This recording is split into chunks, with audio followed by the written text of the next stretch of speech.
Bonjour, ici Denis Trottier, votre député provincial. Il y a de l'avenir à notre forêt, notamment parce que notre usine est réouverte. Le bois est une ressource noble, écologique et renouvelable qui fera travailler les Québécois et plus particulièrement les gens de notre circonscription pendant longtemps. De plus, la fibre de bois est l'or vert qui remplacera l'or noir et notre région est très riche en or vert.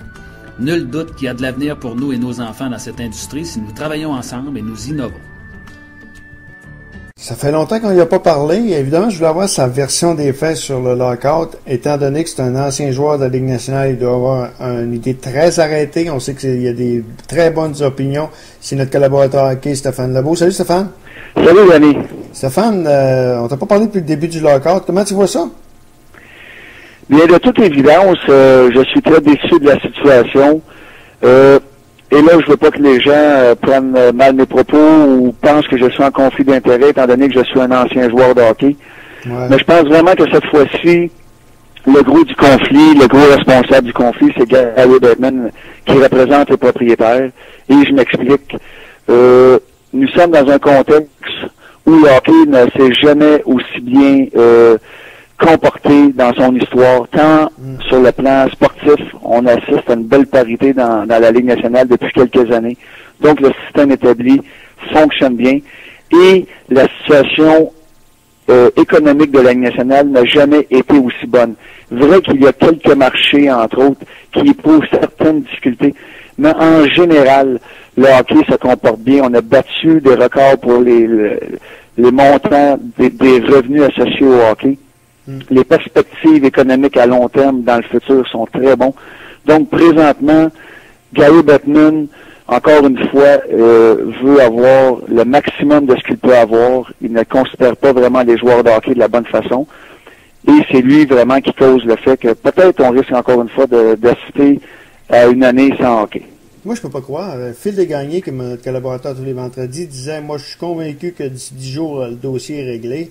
Mais je peux pas croire, moi, que puis on disait tout à quelque part, ben là, le 1er janvier sera la date fatidique. La Ligue nationale ne peut pas manquer la classique hivernale. Mais là, plus ça va, plus on s'en va vers un conflit de personnalité. Puis tu sais jamais un conflit d'ego. Tu sais jamais comment que ça va terminer un conflit d'ego, là. Parce que normalement, s'il n'y aurait pas d'ego, ça fait longtemps que ce dossier-là aurait dû être réglé. Ben exactement. Moi, j'ai pensé d'ailleurs que Gary Bettman faisait un gros bluff, excusez-moi l'expression anglophone, un peu comme au poker, parce que justement, le hockey en général, ça va bien. Oui, il faut adresser quelques concessions qui sont en difficulté, mais pour le reste, ça va bien. Là, moi, je pensais que Gary Bettman jouait un genre de jeu. Écoutez, en 2004, il a gagné sur toute la ligue. Ok, il a instauré le classe salarial, les joueurs ont perdu 24% de leur salaire. Il a complètement brisé et détruit l'association des joueurs. On se souvient de ça. Ouais. Donc, il avait une carte dans sa manche qu'il avait déjà été capable de dominer l'association des joueurs et même de l'intimider. Il a essayé cette carte d'intimidation dès le départ avec des offres ridicules. Au lieu de s'en venir à la table de négociation de bonne foi en disant « Essayons de négocier une bonne entente pour les deux parties », dès le départ, il a affiché ses couleurs en disant « Ça, je vais obtenir ce que je veux. » Je n'avais pas le choix. Un petit peu comme un étudiant dans une cour scolaire qui va décider de taxer les autres étudiants. C'est l'approche que Gary Bettman a eue en début de négociation et ça l'a offusqué les joueurs de toute évidence. Ça l'a fait en sorte que les joueurs se sont unis derrière un gars comme Donald Fay qui a beaucoup d'expérience. Et là, on assiste justement, comme tu as expliqué, un peu à une bataille d'ego. Mais je crois encore aujourd'hui que Gary Bettman va devoir plier énormément et je serais étonné vraiment qu'on assiste encore une fois à la cancellation d'une saison. Moi, j'ai bon espoir qu'encore une fois, dans les 10 prochaines journées, on va voir des revirements de situation parce que le hockey a beaucoup trop à perdre. Du côté des joueurs, évidemment, on perd des salaires qu'on ne peut pas récupérer, mais du côté des propriétaires aussi, il y a des grosses pertes d'argent. Stéphane, justement, en 2004, il n'y avait pas de contrat de télévision majeur comme là. Oui, il y avait, je pense que c'était ESPN à l'époque. Sauf que là, NBC Network sont dans le portrait. NBC Network qui qui est un petit peu la filiale de NBC, sa première propriété sportive, c'est le hockey. Et est-ce que la pression de la télévision pourrait ramener les gens à la table de négociation plus vite rapidement? C'est certain que c'est un gros point de négociation. Ouais. C'est un de ces aspects-là que je m'appuie pour dire que Gary Bettman, là, il est mal placé pour canceller le... Ouais. De un, le hockey, là, il peut pas se permettre d'avoir une autre année complètement annulée. Le droit de télévision, justement, c'est des revenus. Parce qu'il faut regarder aussi pour la perspective d'avenir. Le hockey a franchi le cap des 3 milliards de revenus, mais les perspectives sont encore excellentes. Et pour ça, il faut conquérir le marché américain, qui est un marché quand même fragile par rapport au marché canadien. Donc, on n'a pas le choix, là. Et puis, c'est pour ça que le contrat de télévision fait en sorte que Gary Bettman doit sentir beaucoup de pression. Je suis convaincu que des propriétaires également qui commencent à mettre beaucoup de pression en arrière. Donc, le bluff de Gary Bettman, je pense qu'il va s'atténuer dans les prochains jours.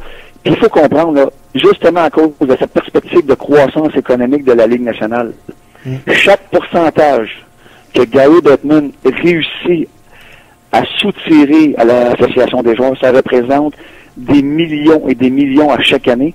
Et peut-être sur une entente de 6 ans, ça représente des milliards. C'est pour ça que Gary Bettman joue dur comme ça. Et parce que ça va être payant, mais à la toute fin, il va falloir qu'il fasse des concessions.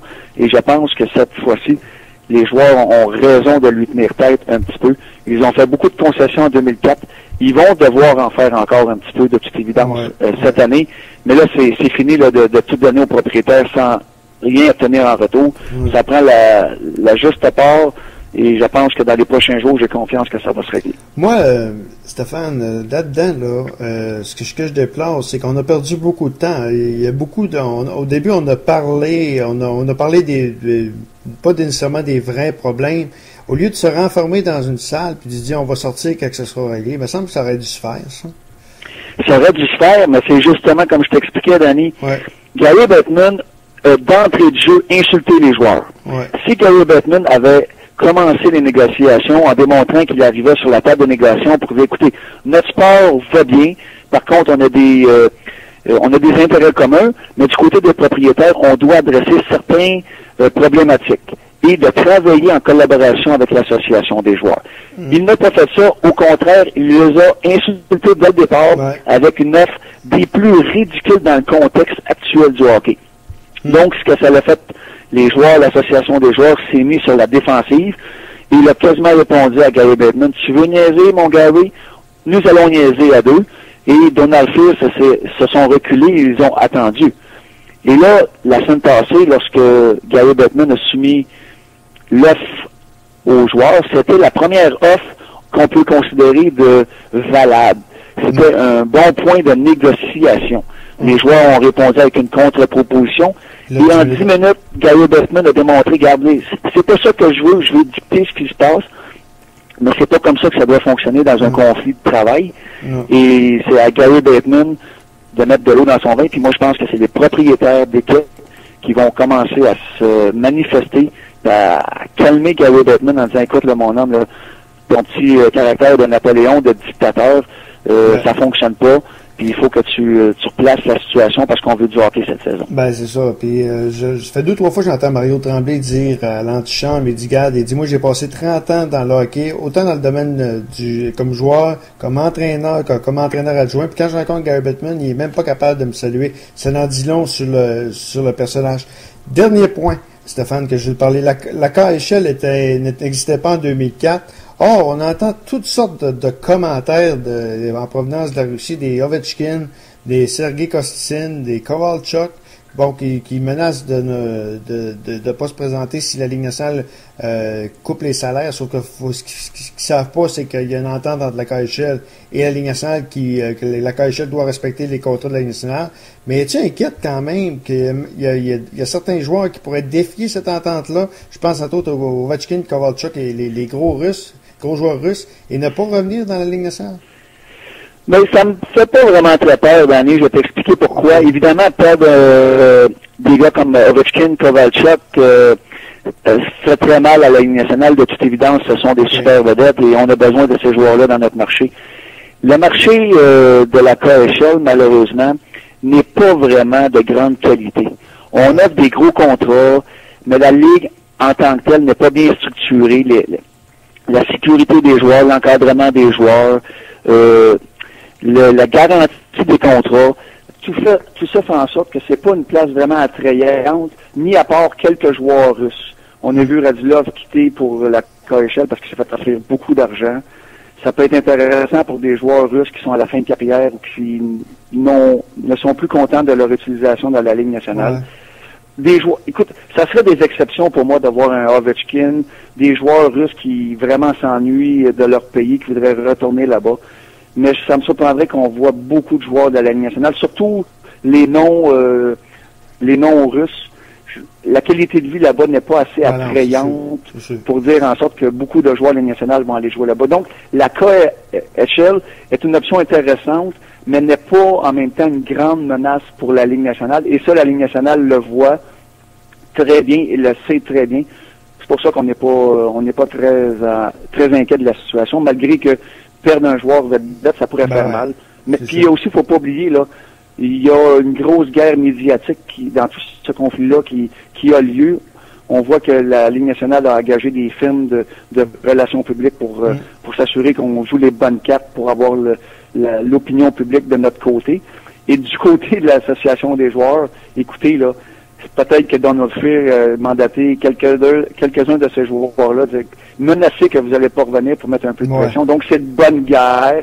Il faut prendre ça peut-être avec un grain de sel, je pense, cette déclaration-là. Stéphane, un gros merci, puis on va se reparler avec l'actualité du hockey, l'exige, puis dès le retour au hockey des joueurs de la Ligue nationale. On se le souhaite tous que ça se règle bientôt, parce que veut pas, là, on s'ennuie quand même du début de saison. Quand tu dis que RDS présente le match de 1987 Canada-États-Unis, on a-tu rien à montrer? Exactement. On a hâte que ça recommence. Stéphane, on s'en parle bientôt. Voilà, donc c'est l'ancien joueur du Canadien, Stéphane Lebeau, qui réagissait au lockout dans la Ligue nationale de hockey.